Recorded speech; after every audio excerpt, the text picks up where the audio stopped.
Rod Blagojevich, he just keeps giving us more and more ammunition, and this is a great little bit put together. Take a listen.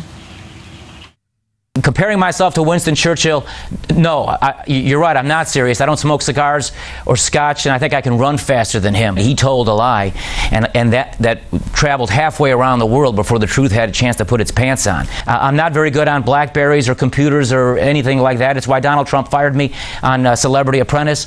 And then I said the Russian MFers, and again, I apologize for the profanity. I'm joking around in some of those conversations. I'm brainstorming, exploring things, discussing things. Rod Blagojevich, the gift that keeps on giving. Thank you very much. But, Great. you know, he's not really the story right now. We have John McCain over in Arizona, $21 million. That's not nearly as much as a lot of other candidates. Meg Whitman had the $100 million primary. Why should we care about John McCain? Well, look, it's a lot of money in the sense that Meg Whitman, Linda McMahon, what's going on in Florida, Jeff Green on the Democratic Senate side, Rick Scott, the Republican gubernatorial candidate, they've all spent more. Meg Whitman, many-fold more. But all those people simply took Karen's pen, wrote out a check, said, here you go.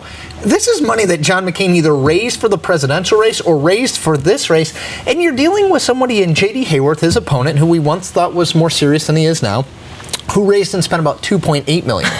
So 10-ish times, no math major, I don't want to, but about 10 times as much money being spent is a significant amount of money, and I think speaks to the fact that John McCain, whatever you think of what he's done in this campaign, he clearly has tacked significantly to the right on a number of issues, including immigration. Whatever you think of that in the sort of broader political debate, he has run a very effective primary campaign. He has absolutely destroyed J.D. Hayworth. You know, I think at this point all we're debating is how much does he win by, and he deserves credit for that. Now, what does it mean for the long-term legacy of John McCain? I think is a debate that probably begins tomorrow, but at least John McCain will still be in the Senate as that debate begins, which is, I think, the point that he and his people would point to. Well, about that debate, you know, what McCain are we going to see then?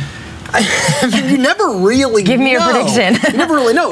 Remember, he runs against Bush in 2000. He's kind of the voice of the non-Bush crowd. Then he wants to be the nominee in 2008. And in 04 he endorses Bush, endorses the tax cuts. In 08 he becomes sort of a more down the line Republican.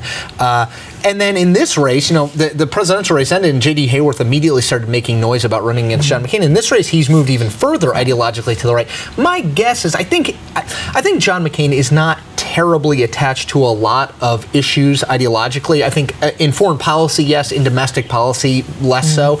I think he views himself more as kind of a bridge between the two sides. I think he will step more into that role. Lindsey Graham has kind of filled that role while John McCain has had a primary. But I think that's the role he sees for himself. The question is what he's done from the end of 2008 until now, does it preclude him being able to do that? Remember at the Fiscal Responsibility Forum, whatever it was called, at Blair House. John McCain sort of openly attacked Barack Obama, sarcastic, and, you know, the question is there too much water under the bridge for him to go back to being the old John McCain? So let's move to Florida. That would be great. It's sunny. No problem. It's also the race that enables us to talk about Mike Tyson. It wouldn't be a midterm Never thought election. It would happen. Again, he was in the 2006 with Michael Steele. Okay, so Florida, what's going to happen tomorrow? And what does this tell us about billionaires trying to get into politics? Let's do the Mike Tyson reference first. As you mentioned, Zach, you have Jeff Green, billionaire real estate developer. Mike Tyson was the best man in his wedding. And that may not be the most interesting fact about Jeff Green. Heidi Fleiss lived with Jeff Green for a year after she got out of jail. So a lot going on there. Look, Jeff Green gets into this race. He basically never run for anything before other than as a Republican for the House in California in the 80s. He's got a lot of money. It's Florida. Money matters in a state like that. He immediately goes up because he's running against Kendrick Meek, an African-American rep from Miami area, southern Florida. Meek doesn't have as much money. Green goes up. Well, the problems that Green has, not just Mike Tyson being the best man at his wedding, not just Heidi Fleiss, but he has a 175-foot yacht called Summer Wind, which is Dickensian in its perfection. There's a lot of things going on. He's told a lot of stories about what happened or what didn't happen. A lot of former crew coming out and saying this is a bad guy who shouldn't be in the Senate. So he's kind of gone like this, up quickly and down quickly, which is what we see. The more interesting self-funder, I think, is Rick Scott. This is the former head of Columbia HCA, the massive healthcare company, $1.7 billion fraud payout, largest fraud payout ever in the history while he was the CEO. But he spent $30+ million of his own money. He's running for governor on the Republican side. Very close race with polling kind of all over the place. There was a poll this weekend had him ahead, polls this weekend had him behind. So, sorry, I get excited. I get excited. We could go on. You love money, you love politics, we think it's especially great. the money piece. Yeah, exactly. I emphasize that. There's a lot to look for tomorrow. We will be paying attention, and then we'll probably analyze this with you again. Absolutely. But, thank you so much for joining us today. And that is all the time we have for Top Line. I'm Karen Travers. And I'm Zach Wolf. Thanks for joining us, and we'll see you again tomorrow here at noon.